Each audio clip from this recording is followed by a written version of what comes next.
Vėl Lietuva atgavo savo vardą. Lietuvos Respublika. 1990 m. kovo 11 d. Lietuvos Respublikos aukščiausioji taryba paskelbė Lietuvos Respublikos nepriklausomybės atkūrimo aktą. Tai drąsus žingsnis svetimos valstybės gniaužtuose. Никуда вы не денетесь, никуда вы не уйдете. Вы цивилизованный народ. Это что, дикари могут что-то там, понимаете, истребители что-то. Вы не уйдете. Совесть вам, в конце концов, не позволит. Mažos Baltijos valstybės neskubėjo pripažinti vakarų pasaulis, nesiryždamas atvirai pasipriešinti Kremliaus pozicijai. Atėjo sunkių ir atsakingų išbandymų metas. Kaip Rokiškėnai sutiko 1991 m. sausio įvykius, pasakoja šis filmas. 1990 metais Sovietų sąjungos paskelbta ekonominė blokada Lietuvai palėtė į Rokiškio rajoną. Trūko būtiniausių prekių, jų kiekis buvo labai ribojamas. Prekes galėjai įsigyti tik už specialius talonus. Apie tai pasakoja Rokiškio rajono valdytojas Vitas Kačinskas. O tie talonai, aišku, tai buvo tokie erzelinės, sudėtingas dalykas, būdavo nežinom, ką gausime, kiek kokių ten produktų, medžiagų ir antras dalykas, nespėdavom gaminti kažkokio tai spausdinti talonų, o tie poligrafija buvo labai jau tokį primityvi tais laikais ir mes tos talonus įspausdydavom lyg tai ir visą labai stengdavomės, kad būtų tvarkingai, gerai padaryta, bet atsirasdavo rinkoje pagamintų tų talonų, nes labai paprasta būdavo ir atsirasdavo masiškai. Įtampa kurstė prievartinis jaunuolių ėmimas į armiją, sovietinio karinio komisariato veikla. Вот, я вам официально заявляю, что все ребята ушли в армию. Сегодня последняя была отправка. Просто народ, наверное, забыл, когда советская армия освободила этот народ. Поэтому решили воровски, тайком, избежать этого и собрать из дома. Только это. Ну, это ваше мнение. Лица, уклонившиеся от воинской обязанности, привлекаются к уголовной ответственности. 1991 m. sausio mėnesio pradžioje prievarta į sovietinę armiją sugrąžinamas Rokiškėnas Laimutis Vaitekūnas. Šito po nepriklausomybės praėjus kokiom gal savaitei, na tada pabėgau iš okupacinės šitos kariuomenės rusų ir kažkoks tai vienas atėjo ir sako, čia kelio pasiklaust ir vandenio atsigerti, kad tu nulipk, ten rusiškai šnekasi, aš dar nenorėjau lipt, bet ten paskui pradėjo ten kalbėti, apsimetė, kad girtas, na ir aš nulipau. Buvo iš mūsų karinio dalinio 2, o kito vieno tai nepažįstu, tai jisai čia kažkoks vietinis. Tai galėjo būti ir čia iš Rokiškio, bet jisai lietuviškai gerai šneka ir gyrėsi, kad jau tu atsiai 9 jau kaip pagauna. Man ten maišą buvo tokį uždėję ant galvos, kad nematyčiau, kur veža ten, bet kas iš to ten aš matysiu, nežinau ten. Ir tokiais šunkeliais, kad ten atsiai, kad žinot, neįklimsim ir pervežė. Permanai tokie buvo, kurie paskambino, tiesa buvom, tada nuvažiavomės kitą dieną, parodė, kur mes iš tikrųjų matėm, kad pravažiuota yra karinių mašinų, bet labai keista tokių kaimo gana keliukų. Kalba Sąjūdžio tarybos atsakinga sekretorė Audronė Baltuškaitė. Tiesiog buvo raginama Sąjūdžio, kad paslėptų savo vaikus, kad neįtų į armiją ir kad netgi atsirado žmonių, kurie siūlėsi, kad gali paslėpti, kad nepaimtų. Mūsų pozicija buvo, kad jau liktai jaunuoliai mūsų neturėtų įti tarybinėje, bet ir mes niekam nesugalvojom, kaip juos apginti. Tai buvom sutarę su Latvijais, nes Latvijai to judėjimo nebuvo. Pas mus jau buvo pradėję gaudyti jaunuolius. Naktį važiuoti, situacija tokia, kad pasiunčia kvietimą, reiškia jaunuolį, kad į armiją ir jam iškart pasako, kad tu niekur nei, būk namuose. Kadangi mes jau piketus ruošdavom prie karinio komisariato.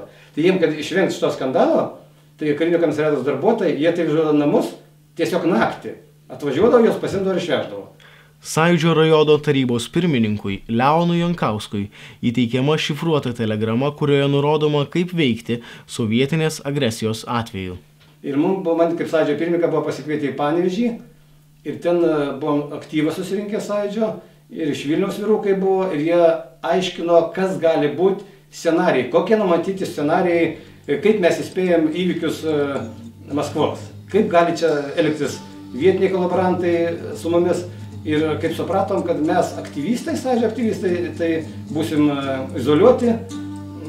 Ir kaip vėliau mes sužinojom, kad Panevėžio kalėjimas buvo išlaisvintas, kad mums suimt tą naktį turėjo aktyvistų. Rokiškio pasienio rinktinės pareigūnai jau ruošiasi galimai sovietiniai agresijai. Pas mus pareigūnai irgi buvo neginkluoti, būtent Obelių Subutės postas buvo dalinai išminuotas. Kaip sakyti, tą minavimą vykdė ten Gintautas Jurgutis su Eugenijum Šepečiu. Aišku, kaip sakyti, tas minavimas gal ir nebuvo efektyvus, bet tai kalbos buvo labai plačiai. Kalbam apie tai, kad būtent vagonėlis užminuotas ir kad jis paruoštas būtent sprogdinimui. Susitelkusios priešiškos nepriklausomybei jėgos ieškojo būdų nepriklausomybei užgniaužti. Priežastis tam – sausio mėnesio pradžioje drastiškai pakeltos maisto produktų kainos. Tai buvo šokas, kuriuo suskubo pasinaudoti priešininkai.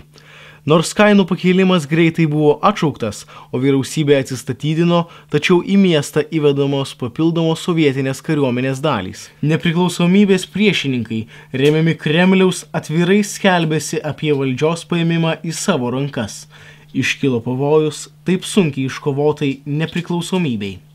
Iš Rokiškio saugoti parlamentą išvyksta pirmoji Rokiškio užkardos pareigūnų grupė, vadovaujama Laimučio Jasinevičiaus. Pirma grupė buvo mūsų sukomplektuota pareigūnų, vykom į aukščiausią tarybą, mūsų pareigūnai buvo viduje. Šiaip mes, kaip sakyti, pačiam pastate buvome nelaukę, apsaugą vykdėm, bet buvom pasiruošę viduje.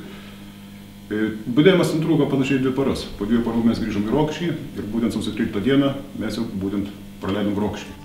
Sausio 11 dieną Rokiškio užkardos pareigūnų grupės pasikeičia. Į Vilnių vyksta Eugenijaus Šepečio vadovaujamas pareigūnų būrys.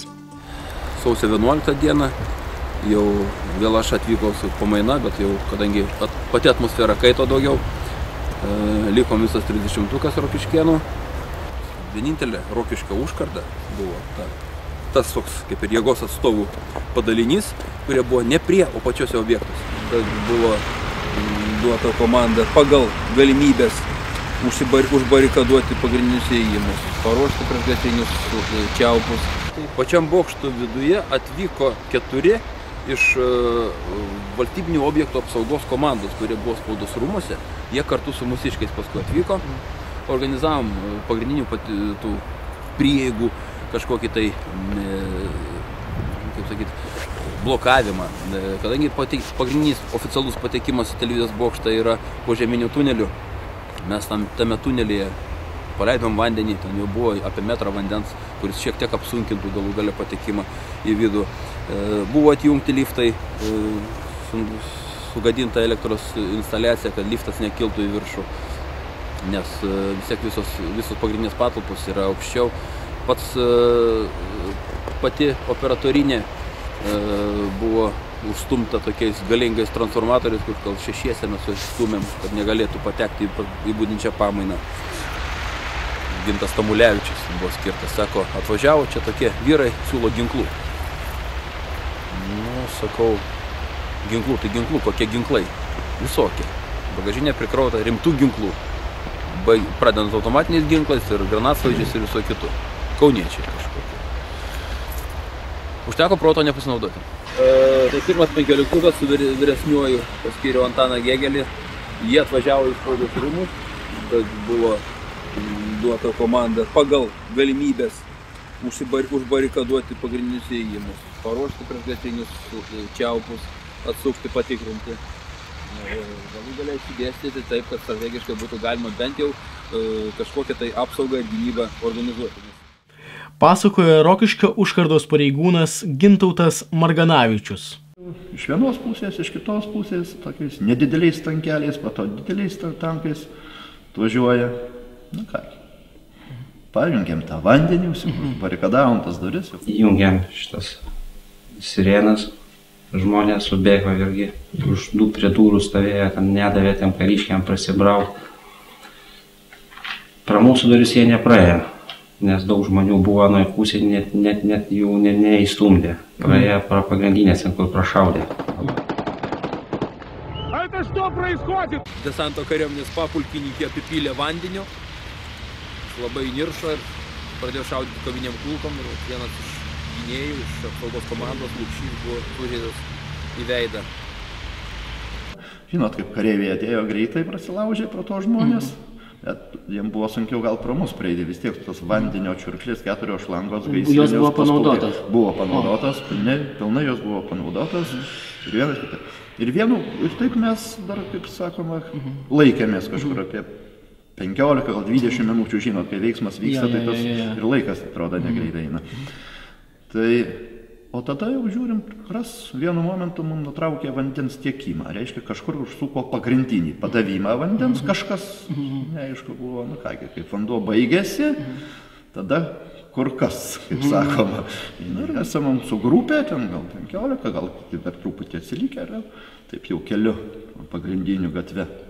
Taip jau bėgam, sustojęs su Volga vienas vairuotojas, bet bijau pasakyti, lyg tai taksi jisai buvo. Vyrai, kur jūs, sakom, į bokštą, sėskite, pavešiu. Tai sulindom į tą Volgą, durys neužsidarė. Kas kaip? Vienas ant kito. Tiek, kad buvo, kad vairuotojas gali vairuoti.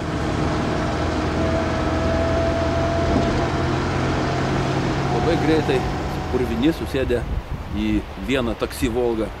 Sutilpo kažkaip, atvažiavo čia, kur visa mūsų kita grupė. Taip kad pagrindinė gynyba ir buvo sutelkta čia, būtent televizijos bokšte. Iš Vilniaus gaunamos neramios žinios apie sovietinės armijos vykdomą agresiją paskatino Rokiškėnus įkurti gynybinį štabą Rokiškyje. Sausio kokią 11 dieną gavus pranešimą iš Vilniaus, kad prasideda įvykiai Vilniui prie Seimo, o Rokiškio rajone vyko deputatų sesija, kurioje dalyvavo aukščiausios tarybos deputatas tuometinis Kazimieras Soka.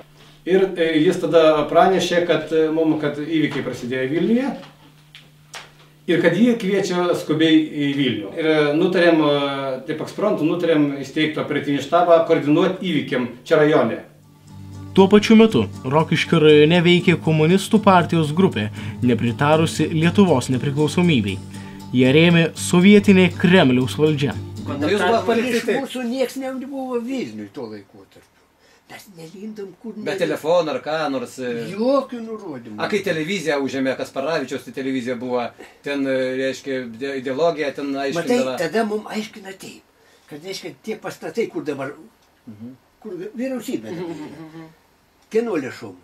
Iš Maskvos gautas. Bokštas buvo, kieno lėšom. Čia buvo sąjunginė, atseit taip. Va, reiškia, čia mums priklauso, Burokevičius pasakydavo, čia mums priklauso. Iš tikrųjų jautėm didžiulį, net didelio skirtumo nematėm tarp pietrytininkų ir mūsų šitų labai priešiškai nusiteikusių prieš Lietuvos nepriklausomybę. Iš jų galima buvo tikėtis irgi visokių provokacijų. Prasidėjus sovietiniai agresijai Lietuvoje paslepiamos Rokiškio rajono sąjūdžio archyvas. Spausdinimo priemonės svarbus dokumentai. Apie tai pasakoja šiuose įvykiuose dalyvavę rokiškėnai. Visus štampus, firminės blankės, spaudimo mašinėlės, medžiaga apie tremtinių ir ten atsiminimai. Visą šitą reikia paslėpti ir nedėlsinti. Kad jie negalėtų užėjai pasinaudoti nei spausdinimo priemonėm, nei firminės blankais, kad neveiktų ir sakysim, sąjūdžio valdžios vardu. Ir aš atidarau stalčius ir aš žiūriu, nėra nei vienos papkės.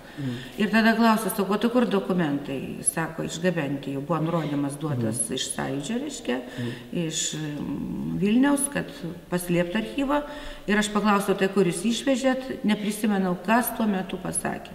Ką mažiau žmonių žinos, tuo geriau. Galiu pasakyti, kad tai buvo labai jau vakaras, kada paskambino į duris 2 krašto apsaugos darbuotojai ir atnešė man dokumentus.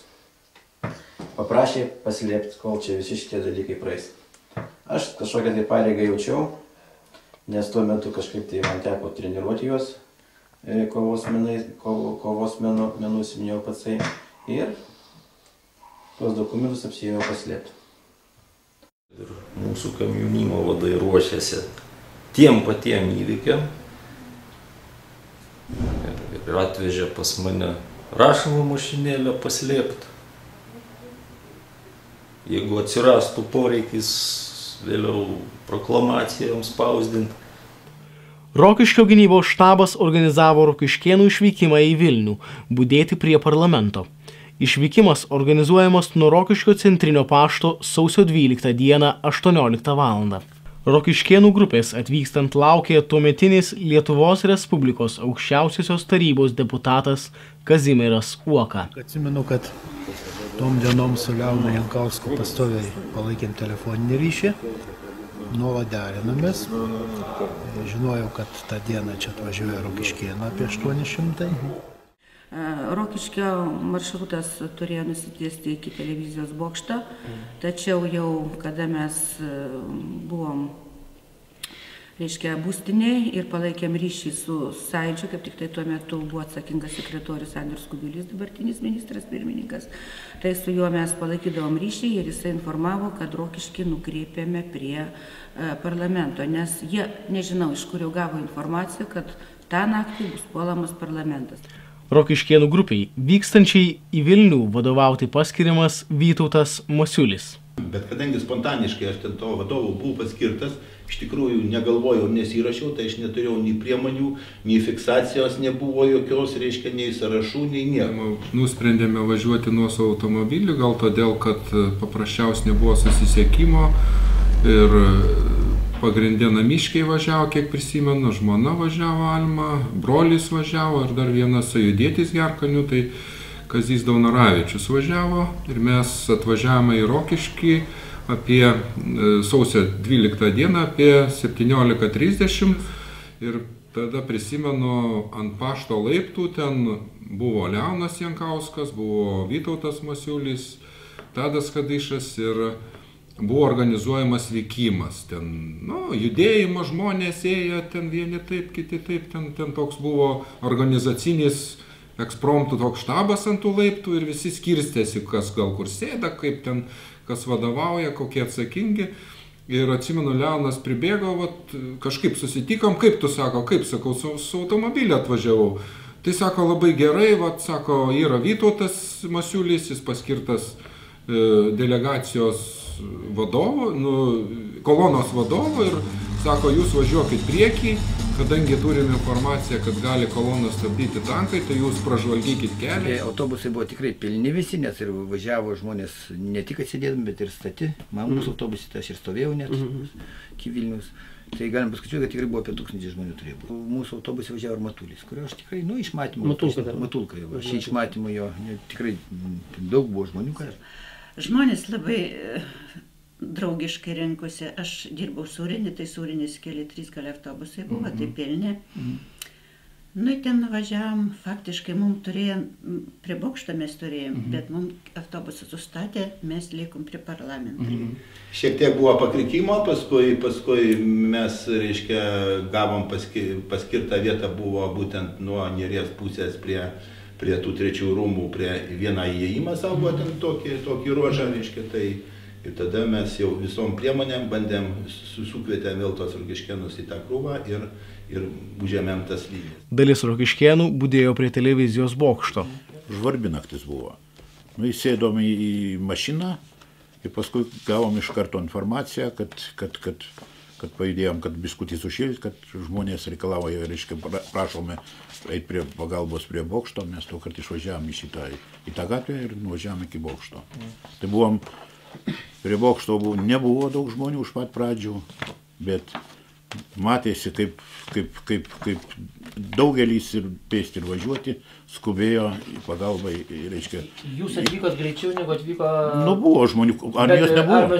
Nebuvo. Vilniuje, laukdami okupantų, rokiškėnai tęsė budėjimą prie parlamento. Iš pradžių mes ten atvažiavom, tai dar kažkaip tai buvo labai linksma, nes matėm pažįstamus veidus, matėm žmonės spindinčius ir dar kai nebuvo to viso šaudimo, tai kažkur neturiesi gastauta, dar grojo, dar pasišokt biškį teka, kad nebūtų šalta. O šiaip paskui jau, kai jau tas visas, kaip sako, šaudimai prasidėjo, viskas prasidėjo tokia rimtis, žmonės žiūrėjo, kaip sako, vieni kitus, taip bandė guosti vieni kitus, kažkiek tai ramin, bet visi matosi nusiteikę stovėti iki paskutinės ir laukti kažkaip, nu, tiesiog matėsi juose ta tokia kažkokia energija ir vienybė tokia jautėsi. Taip, ir pats jauties toks tada galingas. Pirmiausia, kai mes atvykome prie parlamento ir užsiėmėm pozicijas ten, kai mus išskirstė ten vietiniai aktyvistai, ten sąjūdžio, ir jie mums tokią lyg ir instrukciją žodinę davė, reiškia, nepasiduokit provokacijom, gal bus kokių vyrų ten, kurie siūlys ten, apsiginkluokit, vat, apginsit Lietuvą ten metaliniais stripais ar dar kažko, ar ten mėtykit į kareivius akmenys ar dar kažką, kad vien žodžiu tie kareiviai pajaustų pasipriešinimą.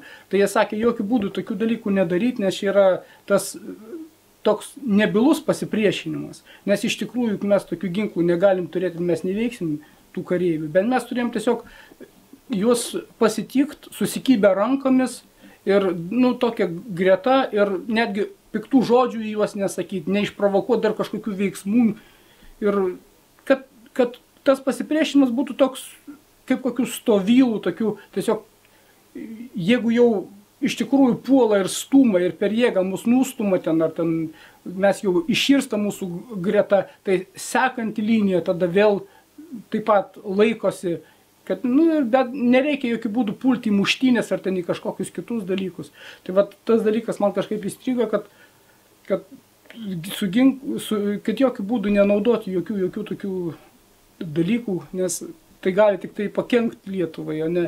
Ir naktį ten prie ministrų tarybos buvo incidentas apie 20 ginkluotų amonininkų, ko gero, ten persirengusių civiliais bandė šturmuoti ministrų tarybos pastatą.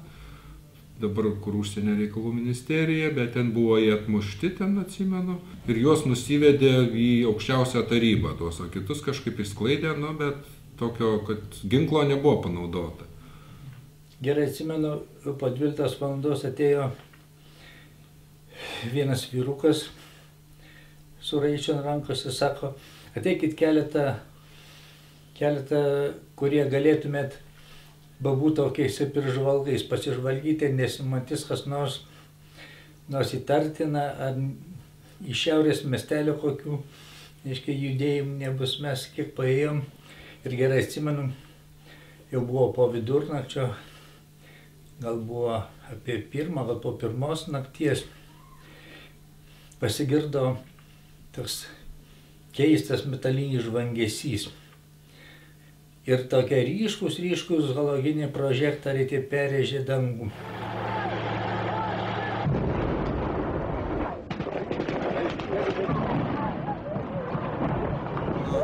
Kada mes stovėjom prie parlamento rūmų, prieš mus stovėjo išrikiuoti vienas prie kito autobusai, lazai. Mes iškart susikabinę rankomis už tų autobusų stovėjom ir tik tai matėm jau apie 2 valandą nakties, 2-3 valandą, kaip tolumoje kalno pusėje prie televizijos bokšto trasuojančiomis kulkomis ir tokiais dundesiais, tai pasirodo buvo tankų, pabūklų šaudimas.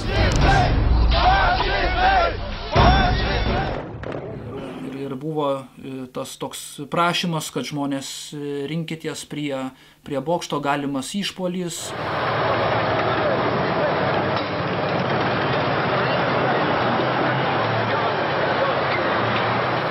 Tanko šuolis iš garsiakalbio rusiška kokia tai kalba ten buvo, kad čia minia sklaidykitės, valdžia pasikeitė, žodžiu, atėjo tikra valdžia čia, kuri ir buvo, čia yra, kad žodžiu, atsitrauktų. Tai pats puolimas prasidėjo labai veržliai. Tankui privažiavus prie įėjimo durų stiklinių. Vienas kitas šūvis vakuuminis užtaisas. Mūsų galbūt vienas vyriausių dalyvių buvo Pranas Paršonis. Sako, pasiėmiau pagalį, stoviu prieš langą. Šūvis vakuuminis iš tanko. Stiklai išdūžo, su visais stiklais pakilau, atitrenkiau į koloną ir išskridau lauk. Į 2 aukštą kylant, buvom buvo tokį variklį, buvom didelį variklį ten pastatę. Pavyzdžiui, kaip lips jau jie jau tais laiptais kareiviai, kad šitą variklį paleidžiam. Tuos pramušė žmonės, elektros viduje jau nebebuvo, tamsu viskas, kas kur, kaip sakant.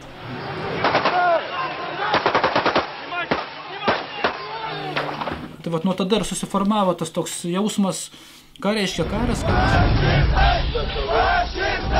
mėsmaliai tapo minė ir, žodžiu, skandavo fašistai, kaip šiandien prisimenu,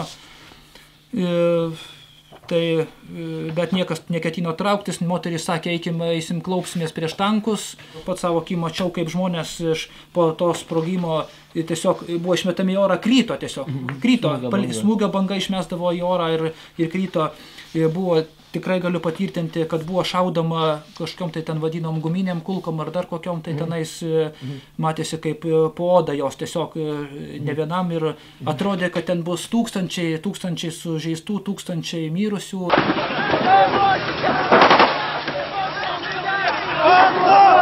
Pamačiau, kaip vienas kareivys buožė, vyrą tokį daužė, kelis kartus jam šėrė buožė į kaklą ir šodį stovėjęs vyras, man buvo labai panašus į Rokiškėną, bet neradau tokio. Ir tą mažą kareivį iš užpakalio paėmė už kepurę šitos kareiviškos, apsukęs ir metė. Ir šitas kareiviukas kaip akmuo gal už kelių metrų sudrybo ir atsistojo, įstodamas jis į mūsų atkreipė automatą, tik tai pagalvojau, dabar viskas, bet nešovė. Sovietų kariškiams užėmus televizijos bokštą, dalis Rokiškio užkardos pareigūnų susirinko sutartoje vietoje ir nuvyko prie parlamento. Vaikų darželis buvo. Šito vaikų darželio pradėjo rinktis. Vienas, kitas, trečias rinkos. Tada nusprendė važiuoti į parlamentą.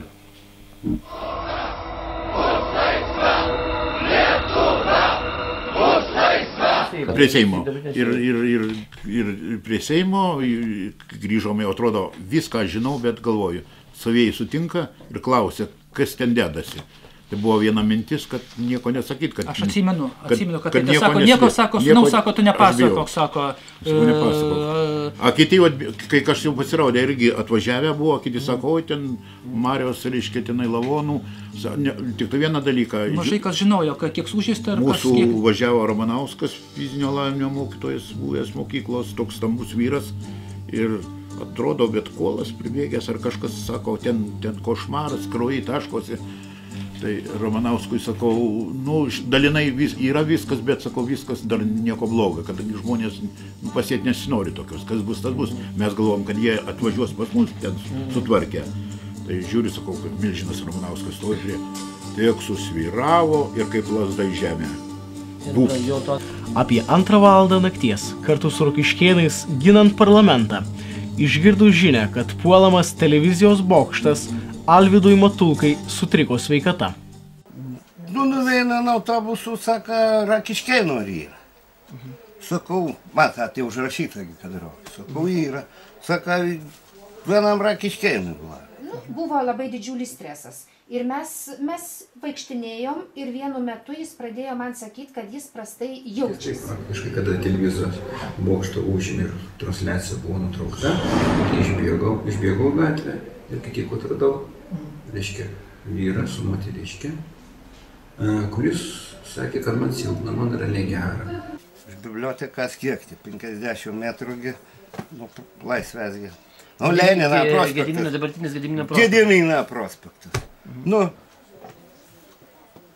Smūkis žmogus, suprantat. Bet vieni žiūri, kiti žinot. A čia nežinau, kas man pakvietė, ar kaunietis, ar kas, ar iš vietinių. A pasirodo, tik koks tai daktarėlis. Kaip pasakyti, vietinis. Vietinis daktarėlis. Saka, blogai. Aš prisimenu, kaip jis tuoj už pulso griebė ir jis staigiai kvietė į savo butą. Jis, man atrodo, kad jis vedė dar jį, bet Alvydas darėjo pats. Ir atsivedė į savo butą, guldė staigiai ant sofos, atidarė langą, ir davė gal kokią ar tabletę, dar ką, ar jam ten, jau jį ten pradėjo, man atrodo, masažuoti, kažką su juo ten daryti buvo. Ar tai buvo 40 minučių, ar valandą, gal daugiau, mes taip darėm ir jis per tą laiką, kaip nekeisti, vieną kartą buvo atsigavęs. Jis, reiškia, prabudo, kaip atsiekinu, kad nesakyt, kad prabudo, reiškia atsigavo ir pradeda sakyti, aha, kaip ten įvykiai, kaip ten mano artimieji. Pasidėjo dar kiek tai minučių, pasakė dar kai ką, paskui, reiškia, praėjus maždaug dar 10 minučių, vėl prarado sąmonę, vėl mes pradėjom jį masažuoti, vėl pradėjom žmoną pūsti ant burną ir tada atvažiavo greitoji. Tie gydytojai, kurie atvažiavo.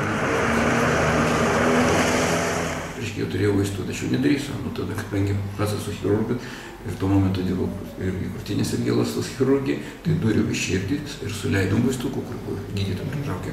Ir vėl jis atsigavo, suleidos tos vaistukus, jis vėl atsigavo, vėl atsisėdo, vėl pradėjo pasakoti apie įvykius, pasėdėjo kiek tai minučių, gydytojai planavo išvažiuoti. Ir jis vėl prarado sąmonę. Bet jie ten labai stengiasi ir ne kiekvienas žmogus dabar užsivestų į savo būtą, ten prie vaikų ir tą žmogų gaivintų. Čia yra tikrai labai puikus žmogus. Tai sakykime, mūsų tas nelaimingas atsitikimas su Matulka, tai mes irgi susijom į krūvą ir apsitarėm ir būtent šitos informacijos absoliučiai niekam nepateikėm, kol sugrįžom ir niekas nežinojo. Tai mūsų buvo toks jau kietas susitarimas, kadangi tikrai nenorėjom, kad būtų stresas, nebūtų panika. Sausio 13 naktį gynybinėme štabe Rokiškėnai sekė įvykius visoje Lietuvoje. Gaunama informacija ne visada būdavo tiksli. Stebima ne tik tai, žiūrint televiziją, čia buvom atsinešę televizorius, bet ir atitinkamai raginant žmonės per vietinį radiją, kad jie mums pranešinėtų naujienas. Ir iš tikrųjų tų skambučių buvo tikrai nemažai, buvo skambinama iš įvairiausių rajono vietų, mes žinojome, kur kokia juda karinė technika, kur kada naktinė vadinama partija pradėjo rinktis, kada prasidėjo televizijos bokšto šturmas ir daugelis kitų dalykų. Tokių informacijų gąsdinimų. Tai tankai jau ties Kamajais, tai mes skambinome į Kamajus, turėjom telefoną, seniūną, pasakė, nėra, iš šiaurės tankai eina Rokiškio link, ten skambina. Sovietinis karinis komisariatas buvo stebimas iš netoliese esančios Sąjūdžio būstinės. Sąjūdžio būstinė tuo metu kaip tik tai tam nepriklausomybės 10 name buvo. Jame jau buvo įsikūrę pasieniečiai. Šiaip mūsų pareigūnai irgi tai vykdė ten tarnybą Opelių, Juodupės, Vaniškio postuose. Aišku, keitėmės, tik tai mūsų štabe, kad mūsų štabe būdavo pastoviai, kurie ir po tarnybos pareigūnai rinkdavos būtent. Buvo ne vien tik tai budėtas štabe, bet buvo, aišku, atitinkamai didesnis mūsų pajėgos irgi sukurtos. Būtent tie pareigūnai, kurie laisvino tarnybos metu irgi buvo mūsų patopomis. Komisariatas skambino, tas skambutį patikrinti buvo be galo sudėtinga. Tai šiaip, turėjome, kaip sakyti, kaip juokais sakėm, mes jūsų pasiruošę laukiamės. Vilniuje prie parlamento laukdami okupantų Rokiškėnai tęsė budėjimą. Kartu su kitais gynėjais statė barikadas. Jau mes žinom, kad ir tas televizijos bokštas užimtas ir kad vis tiek ten įvyko ar kraujo praleijimas, girdėjom tos visus dalykus, bet mes vis tiek jautėmės kažkokie tai tokie, pavyzdžiui, aš asmeniškai tai tokia laimė, atrodo, vis tiek apgynėm, išstovėjom, išlaukėm, gal dar tai buvo nežinia dar tokia, gal kas toliau bus, bet vis tiek žmonės švytėjo, kad jie sugebėjo per visą naktį, per šaltį išstovėti, nepasitraukti nei per centimetrą.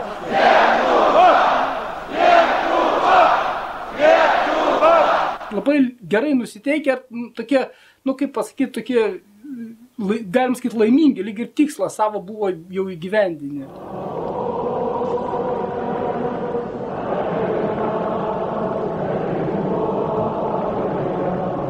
Aš susisūkęs į savo tokį paltuką, žodžiu, vaikišką, ten gal nusnaudžiau kokią valandą ir žodžiu, taip, išėjau, atrodo, kad visai kitoj, žodžiu, kitoj vietoje pasijutau, nes buvo nešamos priešais, ten buvo tokios statybos, aš atsimenu dar fotografuoju nuo tų statybų, žodžiu, vartus, ten visokias geležinės atitvaras, kas ką galėjo, žodžiu, nešė, kad žodžiu, blokuoti prieimą prie parlamento. Ir čia Rokiškėnai va čia stovi prie tų atitvarų, labai aiškiai matyti. Veidai tokie sunerimę, per naktį atstovėję, išvargę. Dar niekas nesuprato, kad apgintas iš tikrųjų yra parlamentas ir kad čia to viskas jau ir baigėsi.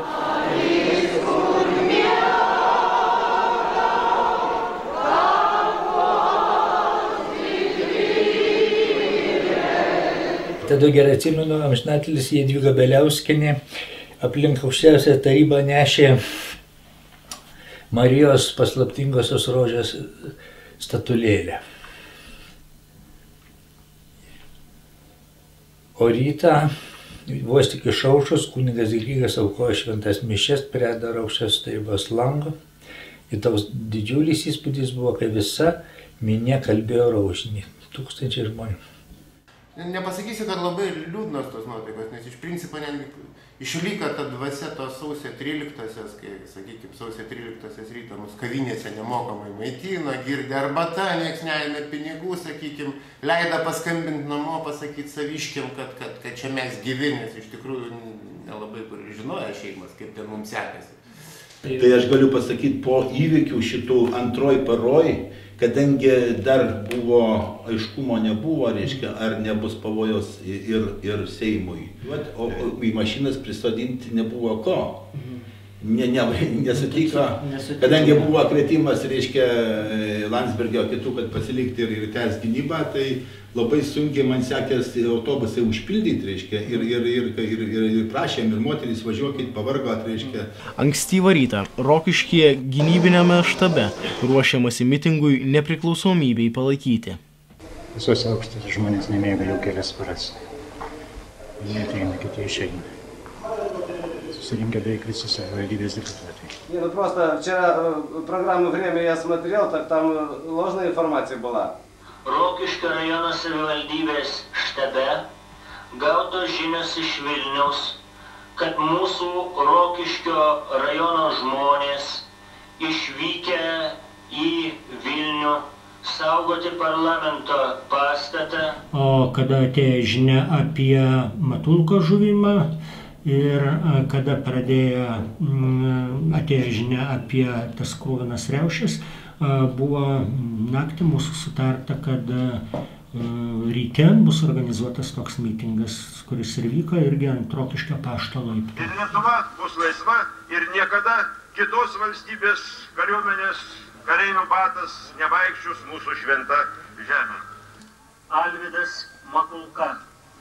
Pasak rokiškėnų skambinusių iš Vilniaus, jo širdis plyšo išgirdus šūvių aidus.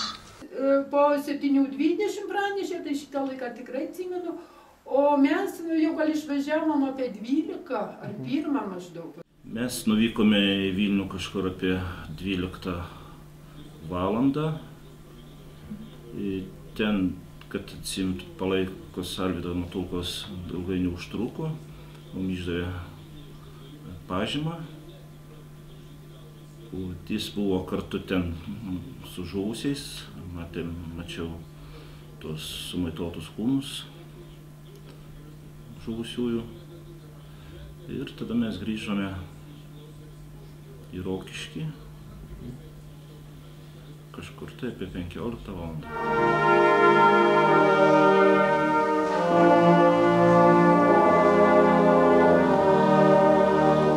Sugrįžęs iš Vilniaus, Aivaras Žubakys pasakojo apie tragiškus įvykius prie televizijos bokšto. Visi galvoja, kad tenais guminiam kulkam šaudo, kaip tenais kalbėjo. Bet aš pats įsitikinau, kada stovėjęs kartu su draugu, aš tikrai sakau, su draugu, kurie mes, tai draugas, kuris gynė taip pat krūtinę savo, be jokio ginklo. Kai jisai sukniuba, aš nesupratau iš pat pradžių, ar ten ant kojos atsistojo ar panašiai, bet aš tada pamačiau, kad jisai pradėjo alsuoti per plaučius. Jam patakė į nugarą. Tokia neaiškaus, sakau, žmonės, žmogų nušovė. Tuo momentu aš lenkiausi ir virš mano galvos praskrido kulkos. Ir po to be abejo labai domina, kas ten dedasi Vilniuje, ir kada išvykom į Vilnių, Vilniuje irgi filmavom. buvom ir prie televizijos bokšto, ten jau buvo truputėlį ramiau, tvora vėlinė nusakstyta gėlėmis, žmonių rinkosi prie tos tvoros nelabai daug, tačiau už tvoros šalia bokšto sukinėjasi sovietiniai tankai. Pačiame Vilniuje be abejo vyravo liūdnos nuotaikos, kada mes važiavom aplankyti žuvusių į sporto rūmus, visą tai matėme, tačiau man atrodo, kad žmonės buvo kaip niekad tuo metu vieningi.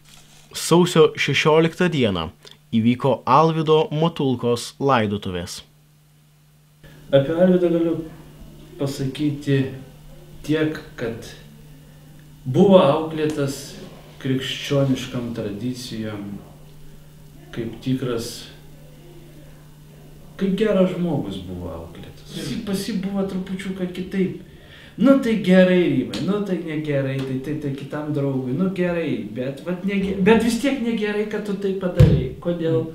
Vat jis tos netiesos, reiškia, tas jau buvo kažkaip tai, nežinau, iš kur jis atsirado, bet pas jį tas buvo. Ir kaip apie šitos įvykius prisimenant ir apie šitas frazes, kurios pasakytas, kad kaip tai gali būti, ar iš tikrųjų taip gali būti, tai pilnai atitinka.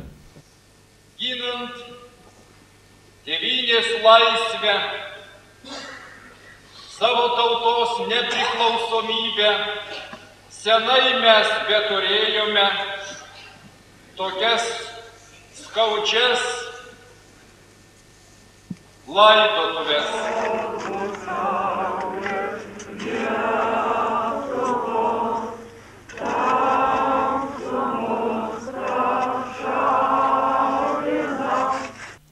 Sausio 17 dieną prie Centrinio pašto įvyko sovietinių karinių bilietų naikinimo akcija. Prie Centrinio pašto mašinų gamyklos darbuotojai sukonstravo strypus. Ant jų kiekvienas dieną galite mauti liudijimus apšlakstytus nekaltų beginklių žmonių krauju. Jie po kojomis viską suminė. Jie norėjo paversti mus menkais. Rieda tankai ir šaudo ir žudo, bet prieš juos stovi siena gyva. Kraujų širdis visiems mums paplūdo, o prieš juos juk visa Lietuva.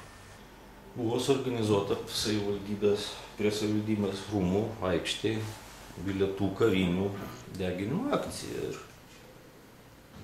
mes grįždami iš darbo su tuometiniu Kauliškio mokyklos direktorium Zenonu Pašiūnu užvažiavom į tą aikštę, labai sėkmingai pamoviau, kaip tik turėjau su savim tą karinį sudėlį, labai ryškiai. Informacija dėl vykimo Vilniuje. Antradienį, kaip žinot, Rokiškio rajonui prie aukščiausios tarybos rūmų vėl budėti reiks nuo 22 dienos 12 val. Iki 23 dienos 12 val. Parą. Reiškia, išvykimas organizuojamas antradienį 22 dieną 8 val. Ryte iš čia. Iš savivaldybės pastato pasitraukdama komunistų partijos grupė, remiama sovietinės valdžios, sudegino savo dokumentus. Mes viską sudeginom. Kariniam komisariate mes tada viską sudeginom. Kada mumis iš ten jau išvarė, jūs prisimėt, man paskambina, ateik, sakė, priimti jūsų patalpas. Įtvirtinta Lietuvos nepriklausomybė liudijo vėl išduodami pilietybės pažymėjimai. Jau kiek čia prasidėjo metai 17 dienų, o sausio 1 dienai mes turėjom mūsų rajone išduotų 2000 piliečių pažymėjimų. Kodėl mes turime šitą laisvę? Neretai daugelis mano bendramžių ir aš pats net nesusimastome, jokios galėtų nebūti. Dabar yra paprasta rašyti, skaityti, sakyti, kovoti už ką nori, turėti ką nori. Anksčiau, sunku įsivaizduoti, bet viso to nebuvo. Sausio 13-oji žmonės, kurie nepabūgo stoti prieš tankus ir padovanoti mums laisvę, išsikovoti ją. Tikriausiai nei vieno iš jų širdyje nesukirbėjo tas jausmas. O ką man tai? Labai dažnai šiandien, kai vyksta kas nors, kas turėtų pagerbti tos žmonės, daugeliu net nusikirba jausmas. O gal reikėtų ten eiti? Nueiti ir pasižiūrėti ir galbūt padėkoti. Manau, kad laisvė kiekvienam iš mūsų turėtų būti teisė ir pareiga. Kurti tai, už ką visi kovojame. Kurti tai, už ką kovojo mūsų tėvai, ir kurti tai, dėl ko būtų verta gyventi mūsų vaikams. Dėl ko verta būtų vadintis lietuviais.